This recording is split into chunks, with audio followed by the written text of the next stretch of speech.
Ambassador Vexthale had measured over 200 species in her career, and she had never once felt uncertain about her mission until the human space station appeared on her viewport. The structure was elegant in a brutal sort of way. All sharp angles and reinforced plating, built not for beauty, but for survival in the cold vacuum between worlds. Fascinating, murmured Senior Quantifier Drelmok beside her, his 4 eyes blinking in sequence as he studied his instruments. Their construction methods are remarkably efficient. Though entirely unrefined by galactic standards, Vexthal clicked her mandibles in agreement. Watching as their diplomatic shuttle glided toward the docking port, she had read the files on humanity before departing from the Corvani homeworld, and those files had troubled her in ways she could not fully explain. Most species in the Galactic Union had thick dossiers filled with precise measurements and behavioral predictions. But the human files were almost empty, where there should have been aggression indices and fear thresholds. There were only blank spaces and cryptic warnings written in languages she did not recognize. "Their liaison officer is waiting for us," Drelmok announced. Checking his communication tablet, a male called Daniel Marsh. The shuttle docked with a gentle thud, and Vexthal straightened her diplomatic robes before stepping through the airlock. The human waiting on the other side was smaller than she had expected. He stood perhaps 2/3 her height, with soft brown skin and dark hair cut short against his skull. His eyes were the most striking feature, warm and alert, watching her with an expression she could not quite read. "Ambassador Vexthal," he said, extending one of his hands in the human greeting gesture. "Welcome to Armstrong Station, and we are honored to host the Corvani delegation." Vexthal studied his hand for a moment before carefully grasping it with her own manipulator limb. The human's grip was firm, but not aggressive, controlled in a way that suggested awareness of his own strength. "Thank you, Liaison Marsh," she replied. "This is Senior Quantifier Drelmok, who will be conducting the standard species assessment for your admission to the Galactic Union." Daniel nodded and turned his attention to Drelmok with the same calm expression. "Of course," he said, "though I should mention that previous assessment teams have had some difficulties with their measurements." Drelmok made a dismissive sound with his breathing slits. "I have successfully quantified over 400 species across 17 star systems," he said. "I assure you that my instruments are more than capable of handling whatever unique characteristics your kind may possess." A slight smile crossed Daniel's face, an expression that Vexthal found oddly unsettling. "I am sure they are," he said. Simply a younger human appeared at Daniel's side. A female with pale skin and hair, the color of copper wire, pulled back from her face. "This is Lieutenant Katie Vance," Daniel said. "She will be assisting with your visit and ensuring you have access to whatever you need." Katie offered a crisp nod of greeting, her posture straight and professional. "If you will follow me," she said, "I can show you to your quarters while Liaison Marsh prepares the observation schedule." As they walked through the station's corridors, Vexthal observed the humans they passed with growing curiosity. They came in an astonishing variety of shapes and colors, tall and short, dark and pale, moving through the halls with a casual efficiency that seemed almost careless. None of them showed any obvious fear response to the alien visitors, though several offered friendly nods or waves. "Your species displays remarkable physical diversity," Drelmok noted, his instruments already humming as he took preliminary readings. "Most unusual for a single planetary origin. We had a lot of different environments to adapt to," Katie replied. "Deserts and mountains and frozen wastelands and tropical jungles, all on one world.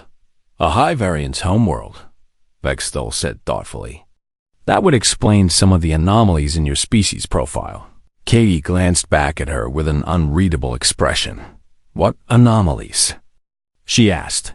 "The assessment files note that standard measurement protocols produced inconsistent results during previous contact attempts," Vexthal explained.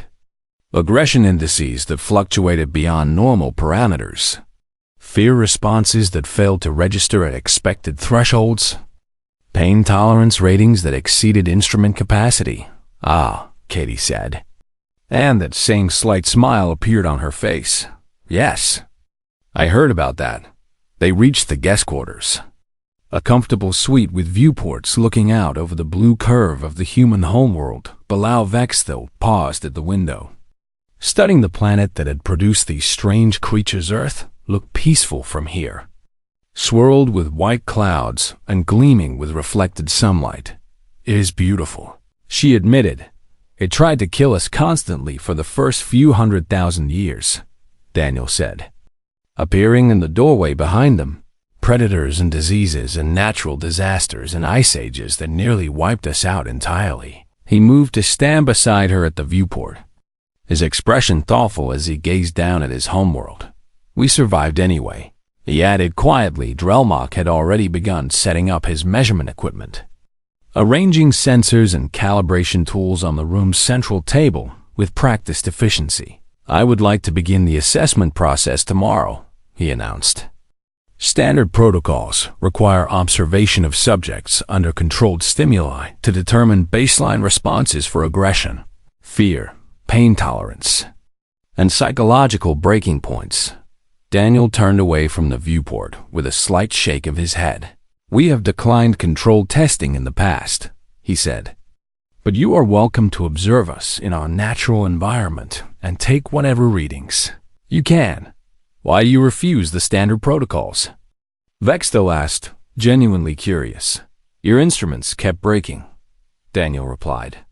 And one of the previous assessment teams required extensive psychological treatment after attempting to measure human pain tolerance. He said this in the same calm, friendly tone he had used throughout their conversation. I am sure you will find us cooperative in every other way, he continued. Katie will arrange full access to the station, and you may observe any activities you wish after the humans departed. Drelmok pulled up the old assessment files on his portable terminal. Vexthal watched as he scrolled through page after page of incomplete data, blank fields where measurements should have been, and warning notices flagged in urgent colors. This is absurd, Drelmok muttered. No species in recorded history has proven unmeasurable. One file caught Vexthal's attention. A report from a Vrelian observation team that had attempted to quantify human aggression responses nearly 30 years ago.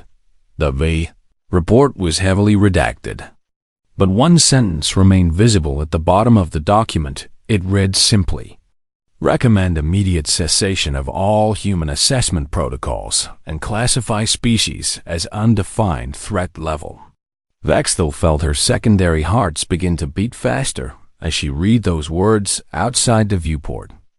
Earth continued its peaceful rotation below them, beautiful and silent and hiding whatever secrets had terrified the Vrelians into abandoning their mission. He wondered what they had seen. She wondered if she truly wanted to find out. 3 days into their observation mission, Drelmok had already replaced his primary sensor array. Twice, the equipment kept producing readings that made no logical sense, numbers that contradicted themselves, and values that exceeded the maximum ranges his instruments were designed to measure. This cannot be accurate, he complained to Vexthal as they stood in the doorway of the station's engineering bay, watching a human male work on a massive piece of machinery. The human's name was Scott Riley, and according to the station's duty roster, he had been working continuously for the past 16 hours. His fatigue markers indicate he should have collapsed after hour 6, Drelmok said, gesturing at his sensor readout. His body is producing stress hormones at levels that would incapacitate most known species. Yet he shows no signs of reduced performance. Vexthal watched as Scott climbed down from the machinery, wiped sweat from his face with a cloth, and immediately began inspecting another component. A younger human approached him with a container of some dark liquid, which Scott accepted with a grateful nod. Life support systems have to stay operational, Scott said when he noticed the Corvani observers. We have 3,000 people on this station, depending on clean air and stable temperature. You should rest, Vexthel said. Your body requires recovery time, Scott laughed. A sound that came out slightly rough from exhaustion. I will rest when the job is done, he replied. Maybe grab a few hours before my next shift starts. He turned back to his work without further explanation, moving with the same steady efficiency he had displayed since they first began. Watching him, Drolmok's determination coefficient reading flickered between numbers for a moment, then displayed a simple error message. Impossible, he muttered later that afternoon. Vexthel observed something even more disturbing. She was accompanying Katie through the station's communication center when a junior officer approached with an urgent expression. Lieutenant Vance, the officer said quietly, there has been an accident on Earth, and your brother was injured in a construction collapse. Katie's face went very still. Vestal watched as the human's vital signs spiked dramatically on Drelmok's passive sensors. Grief and fear and shock registering at levels that should indicate complete psychological breakdown for a long moment. Katie did not speak or move. Then she took a single deep breath, and her expression smoothed into something calm and controlled. How serious? She asked, her voice steady. Serious but stable, the officer replied.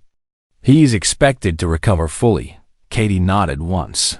Thank you for informing me, she said. I will submit a leave request after my shift ends. She turned back to Vexthel with that same composed expression, though her eyes held something complicated and painful beneath the surface. Shall we continue the tour? Katie asked. Vexthel could only stare at her in bewildered silence. How could any creature receive news of a loved one's injury and simply continue functioning as though nothing had happened? Where did humans store all that pain?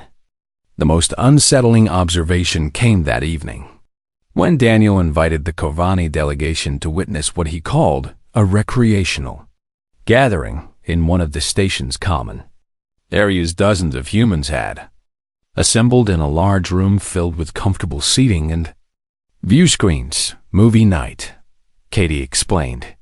Settling into a chair beside them, we show films from Earth's entertainment archives. What kind of films? Vexthel asked. Tonight is horror classics, Katie said with a slight grin. Some scary old movies to help everyone unwind after a long week.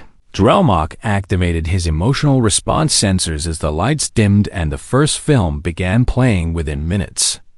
Vestal found herself deeply confused. The images on screen depicted terrifying scenarios. Creatures hunting humans through dark corridors.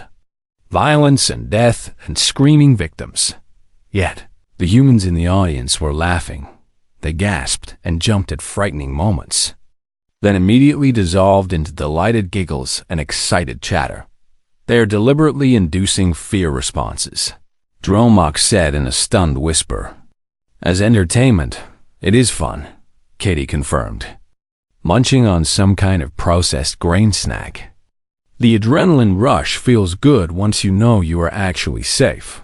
After the horror films ended, a group of humans gathered around a table for something called a spicy food challenge. Vexthal watched in growing horror as they consumed small pieces of plant matter that their bodies clearly registered as painful. Their faces turned red, and their eyes watered, and some of them made sounds of genuine distress. Yet they kept eating. Drelmok's pain tolerance sensor began smoking gently and had to be shut down. Why? Vexthal demanded, unable to contain her confusion any longer. Why would any creature voluntarily experience fear and pain for no survival purpose? Daniel appeared beside her with 2 containers of the dark liquid humans seem to consume constantly. Because it reminds us we are alive, he said thoughtfully. Because pushing against discomfort is how we know where we are and what we can handle. But you already know your limits, Vexthel protested.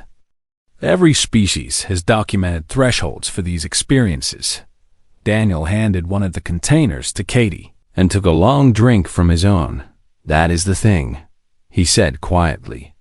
"We do not actually know our limits, because we have never found them." Vexdale felt her mandibles click in agitation. "Every creature has limits," she insisted. "Probably," Daniel agreed. "We just have never needed to measure ours, because every time we thought we found the wall, we discovered there was more on the other side." An alarm suddenly cut through the ambient noise of the recreation room. Sharp and urgent, every human in the space went instantly alert, their casual postures shifting to something focused and ready. "Emergency signal," Katie said, already moving toward the door. "Mining vessel in the Kepler sector. Distress call indicating pirate attack." "Relian raiders," Daniel confirmed, checking his communication device. "They have taken hostages." Vexthal watched as the humans around her transformed from relaxed civilians into something harder and more purposeful. There was no panic in their movements, no visible fear response despite the obvious danger implied by the situation. "I need to observe this," Vexthal said suddenly. "I need to see how your species responds to genuine crisis conditions." Daniel studied her for a moment with those unreadable eyes. "It could be dangerous," he said. "I understand." He nodded once. "A decision made. Then stay close and do exactly what we tell you," he said. "We are going to go save some people." Drelmach's equipment chose that moment to emit a final spark and shut down. Completely, he looked at the useless sensors in his hands, then at the humans moving with calm purpose around him. "I do not think my instruments will be sufficient for what we are about to witness," he said quietly. Vexthal suspected he was right. The rescue vessel was called the Nightfall, a sleek and aggressive-looking ship that seemed designed for speed and violence in equal measure. Captain Laura Chun met them at the boarding ramp, a compact woman with gray-streaked black hair and eyes that assessed the Corvani visitors with cool efficiency. "Ambassador," she said with a brief nod. "Liaison Marsh says you want to observe our response protocols. If that is acceptable," Vexthal replied, suddenly uncertain whether she had made the right decision. "Stay out of the way and follow orders," Laura said simply. "We move fast and we do not slow down for anyone." The crew of the Nightfall numbered 12 humans in total, a mix of ages and physical types that seemed impossibly small for confronting Relian pirates. The Relians were among the most aggressive species in the known galaxy, with documented violence indices that made them feared throughout multiple star systems. Their raiding parties typically numbered in the dozens. Warriors bred for combat and cruelty. "How many hostiles are we expecting?" Drelmach asked as the ship launched from the station. "Preliminary scans indicate one Vrelian raider vessel," said a young human male at the sensor station. "Crew complement probably 30 to 40 warriors, and we have 12, Vexthal said. 13, Lavra corrected. "Daniel is coming along." Vexthal turned to find Daniel strapping into a combat harness at the back of the bridge, his expression calm and focused. "You are joining the rescue team?" she asked. "I have training," he said simply. "And they have hostages." The journey to the Kepler sector took less than an hour at maximum speed. Vexthal spent that time observing the human crew with growing bewilderment. They should have been showing signs of stress and anxiety. Given the odds, they were about to face. Instead, they joked with each other and shared food from their personal supplies and discussed something called betting pools regarding how the rescue would proceed. One crew member, a large male with a shaved head and arms covered in decorative markings, was actually sleeping.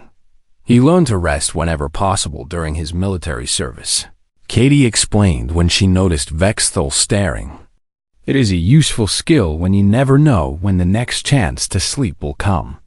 Drelmach attempted to take readings of the crew's fear responses and found nothing but flat baselines. "Your species does not experience pre-combat anxiety?" he asked. "We do," Lara said from her command chair. We just do not let it run the show. The mining vessel appeared on the view screen as a damaged hulk drifting in the asteroid field.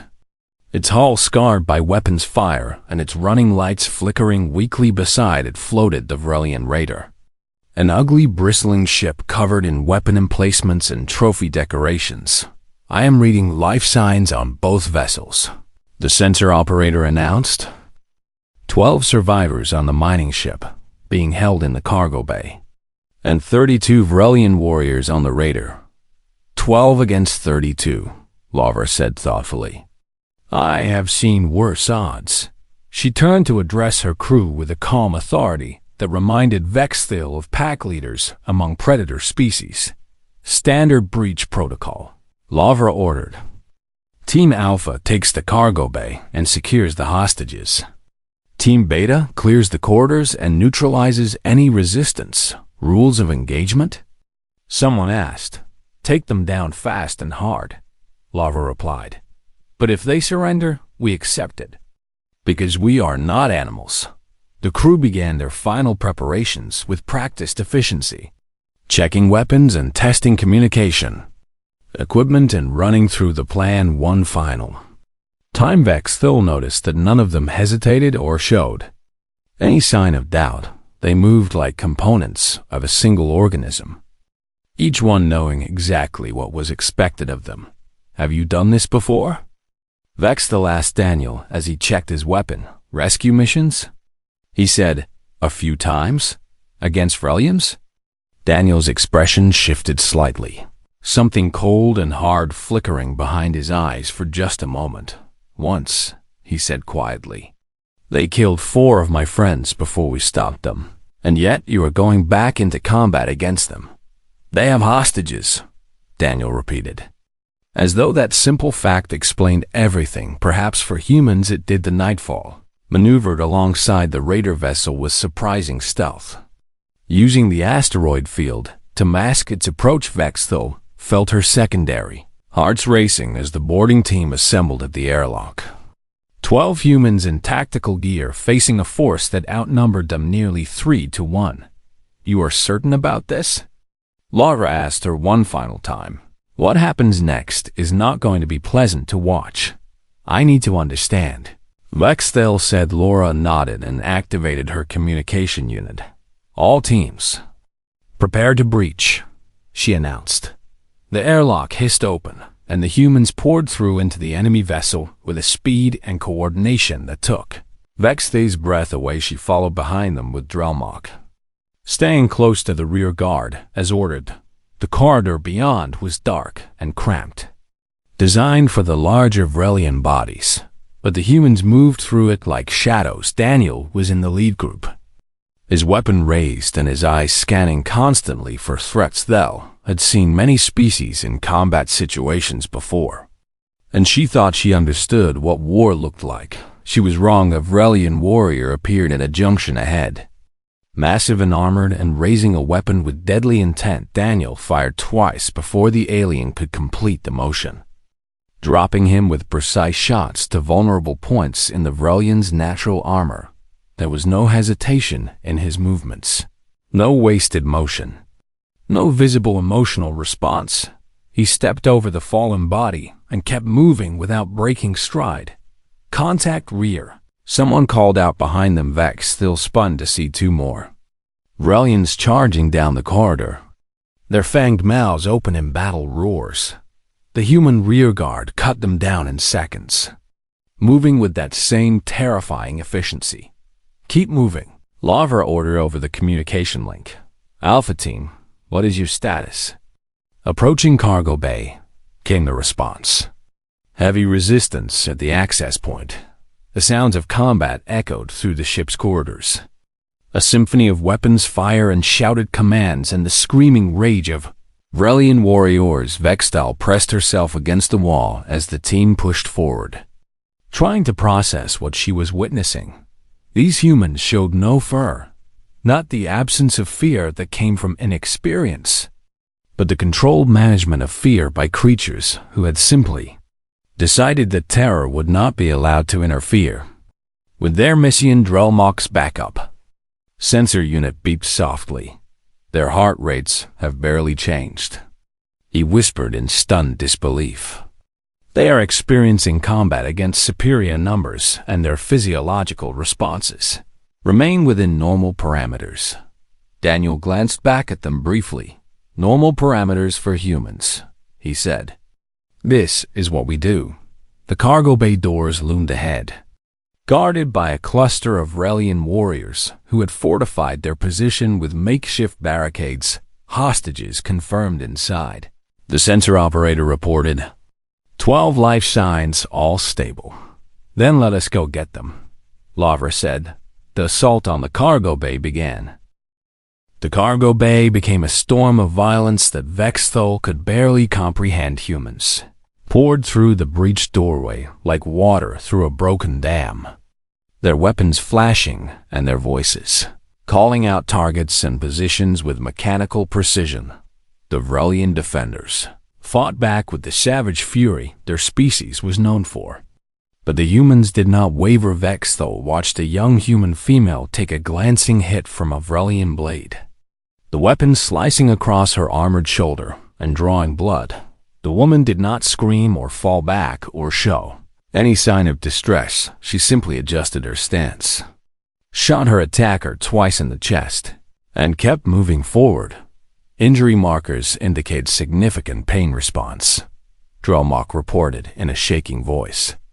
Yet she is continuing to fight as though nothing happened, because the mission is not complete, Katie said beside them, her weapon raised and ready. We do not stop until everyone goes home. A Vrelian warrior crashed through a pile of cargo containers, lunging directly at Vexthol with murder in its eyes before she could even process the threat. Daniel was there. He intercepted the massive alien with a speed that seemed impossible for his smaller frame, ducking under its claws and driving a blade into the gap between its armor plates. Vrelian collapsed with a strangled sound, and Daniel was already turning to engage the next threat before the body finished falling. Stay down, he said to Vexthol without looking at her. This will be over soon. The hostages were huddled against the far wall of the cargo bay. A group of miners and their families caught in the wrong place at the wrong time. Among them, Vexthol spotted several children, small humans clinging to their parents with wide, frightened eyes. Alpha Team, secure the hostages, Lara commanded. Beta Team, push these bastards back. The tide of battle was turning for all their ferocity. The Vrelians could not match the relentless pressure of the human assault. They fell back toward the rear of the cargo bay, their numbers dwindling with each passing moment. Then the Vrelian captain appeared. He was enormous, even by Vrelian standards, covered in scars and ritual markings that identified him as a veteran of countless raids. In one massive clawed hand, he held a human child, a small boy no more than 5 or 6 years old. The fighting stopped instantly. Cease your attack, the Vrelian captain bellowed, his voice echoing through the suddenly silent cargo bay. Or I will crush this larva's skull. The humans froze in place, their weapons still raised, but no longer firing. Vexthol saw something change in their expressions, something that made her backup sensor unit begin emitting a high-pitched warning tone. What is happening? Drelmok demanded. Staring at his instrument readings with growing alarm, the sensor was detecting an emotional response from the humans. But the values made no sense. Fear and anger and something else, something primal and vast, were spiking to levels that exceeded every parameter the instrument was designed to measure. Put the child down, Lavra said, her voice flat and cold and terrifyingly calm. You will drop your weapons and surrender, the Vrelian captain replied. Or I will make an example of this one. He squeezed slightly, and the child whimpered in pain. The sound triggered something in the humans that Vexthol had never seen before. Every single one of them went perfectly still, their faces becoming blank masks that concealed something enormous and terrible beneath the surface. Drelmok's sensor began sparking and smoking. Extinction level response imminent, he read aloud. from the flickering display. "What does that mean?" "It means," Daniel said softly, "that he just made the last mistake of his life." The Vrelian captain had perhaps half a second to register the danger before Daniel moved it. It was not like watching a creature run or leap or strike it. It was like watching a force of nature, something inevitable and unstoppable that simply occurred without any wasted motion or hesitation. One moment Daniel was standing several meters away. The next moment the Vrelian captain was dead on the floor with his throat torn out, and Daniel was holding the child safely in his arms. Vexthol had not even seen him draw a weapon. "It is all right," Daniel murmured to the crying boy. "You are safe now, and no one is going to hurt you." The remaining Vrelians stared at their fallen captain in stunned disbelief. "Surrender," Lavra said, her weapon trained on the nearest alien. "Drop your weapons and kneel, and you will live." For a long moment, no one moved then. One by one, the Vrelians began laying down their arms. Vexthel realized that they were not surrendering because they had lost their tactical advantage. They were surrendering because they had seen what a human was capable of when someone threatened a child, and they wanted no part of whatever came next. "Hostages secure," someone called out. "No casualties on our side." "Wounded?" Laura asked. "4 minor injuries, 1 moderate," a human wearing medical insignia reported. Ryan took a blade to the arm, protecting one of the kids. Vexthil spotted the young medic across the cargo bay, a slender male with dark hair who was calmly directing the hostages toward the exit while his left arm hung at an obviously broken angle. "He should be seeking treatment," Drelmok said weakly. "He will," Katie replied, "after everyone else is taken care of first." Ryan noticed them watching and offered a tired smile. "It does not hurt that much," he said, which was obviously a lie given the readings still flickering on Drelmok's damaged sensors. "How?" Vexthil asked, unable to contain the question any longer. "How do you do these things?" Ryan considered the question while guiding a frightened family towards safety with his one good arm. "Because someone has to," he said finally, and because stopping was never really an option. Daniel appeared beside them, the child he had rescued now clinging to his neck with both small arms. "His mother is over there," Daniel said, nodding toward a woman who was pushing through the crowd of freed hostages with desperate hope on her face. He handed the boy to her gently, and she collapsed against him with sobbing gratitude that needed no translation. "Thank you," she managed through her tears. "Thank you," Daniel simply nodded, his expression softening for just a moment before returning to that calm professional mask. "We should go," Lavra announced. Before any of their friends show up looking for them, the humans began the efficient process of evacuating the hostages and securing their prisoners. Vexthel looked down at Drelmok's sensor unit, which had finally stopped smoking. The last reading it had recorded still glowed on the cracked display, unmeasurable. It said, "Values exceed all parameters." For the first time since beginning her career as a diplomatic assessor, Vexthel truly understood what that word meant. The journey back to Armstrong Station passed in silence. The rescued hostages filled the Nightfall's passenger compartments, families reunited and wounds being treated, and the quiet tears of relief replacing the terror they had experienced. Sid Vets sat alone in the observation lounge, watching the stars drift past the viewport as she tried to process everything she had. Witness Ed Rillock had not spoken since leaving the Vrelian raider. He sat in a corner of the lounge, staring at the broken remains of his measurement equipment with the expression of someone whose entire understanding of the universe had been shattered. "May I join you?" Daniel asked from the doorway. Vexthel gestured to the seat beside her, and the human settled into it with a tired sigh. His uniform was stained with blood, some of it his own and some of it belonging to others, but his hands were steady and his eyes were clear. "You killed 6 Vrelians today," Vexthel said quietly, "including their captain."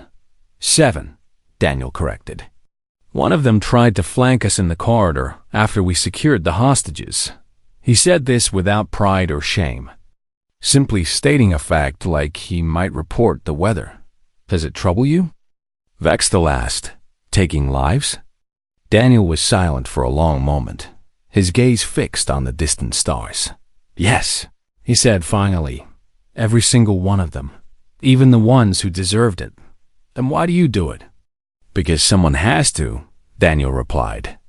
Because there were children in that cargo bay who would have died if we had not come. And because I decided a long time ago that I would rather carry the weight of what I have done than live with the weight of what I failed to do. Vexthel considered this as the ship continued its journey through the void. Your instruments detected something when the when the captain threatened that child, she said. Drelmach sensors registered an extinction-level response. Though I do not understand what that means. Daniel turned to look at her, and for just a moment, she saw something ancient and terrible looking back at her from behind his calm human eyes. It means exactly what it sounds like, he said quietly. When you threaten our children, our families, the people we love, something inside us wakes up that does not have a name or a measurement. What is it? I do not know, Daniel admitted. None of us do. And that is the point. He leaned back in his seat and returned his attention to the viewport. Every species in your galactic community has been measured and quantified and predicted. He continued. You know their aggression thresholds and their breaking points, and exactly how much pressure it takes to make them stop fighting. This is true, Vexthel said. Humans have never been measured because we have never needed to know where our limits are. Daniel said, every time something has pushed us to what we thought was the end of our strength, we discovered that we could reach deeper and find more. His voice was soft but carried something immense beneath the surface. The Varelian captain thought he was holding a hostage to protect himself. Daniel said he did not understand that he was actually painting a target on his own head. Because threatening a human child does not make us back down. What does it do? Vexthel asked. It makes us stop being civilized, Daniel replied simply. And no one has ever survived long enough to measure what we become after that. The station appeared on the view screen as they dropped out of faster-than-light travel. And Daniel rose to help with the docking procedures. Vexthel remained in the observation lounge, thinking about everything she had learned. 3 days later, she submitted her official assessment report to the Galactic Union Council. Drelmach had requested reassignment to a different observation team, citing equipment failures and personal stress. So Vexthel filed the report alone. She wrote about human endurance and human determination, and human capacity for both violence and mercy. She described watching a medic work with a broken arm because others needed help more than he did. She recounted the way humans voluntarily experienced fear and pain for entertainment, and the way they joked and laughed on their way to face impossible odds. And she wrote about the moment when a Varelian captain threatened a child, and every human in the room transformed into something her instruments could not measure, and her mind could barely comprehend. Her recommendation was simple: grant humanity full membership in the Galactic Union immediately. Do not attempt further. Measurement protocols do not under any circumstances give them a reason to discover what they are truly capable of. The report was accepted without debate in the years that followed. Humanity took its place among the galactic community as valued allies and trusted partners. They were known for their reliability and their creativity and their stubborn refusal to accept that anything was impossible. They were also known for something else, something that was never spoken about directly, but was understood by every species who had ever witnessed humans in action.